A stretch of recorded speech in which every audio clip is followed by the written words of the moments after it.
સૌ ભાવિ ભક્તોને રામ રામ, જય શ્રી બહુચર મેલડીમાં। મિત્રો, માતાજીના આશીર્વાદ લઈ ફરીવાર એક અગત્યના સંદેશા સાથે આપ સૌની સમક્ષ હાજર થયો છું।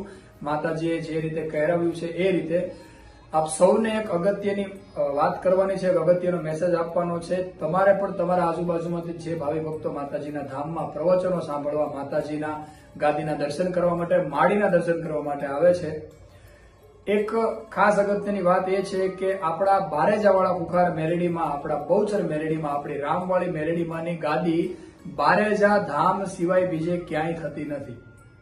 ખાસ યાદ રાખજો કે બારેજામાં એટલે કે આપણો તાલુકો દસક્રોઈ, જિલ્લો અમદાવાદ, એનું ગામ એટલે કે બારેજા, જેને આપણે બારેજા ધામના નામથી દુનિયા ઓળખે છે અત્યારે, એ બારેજા ધામ સિવાય બીજે માતાજીની ક્યાંય પણ ગાદી થતી નથી।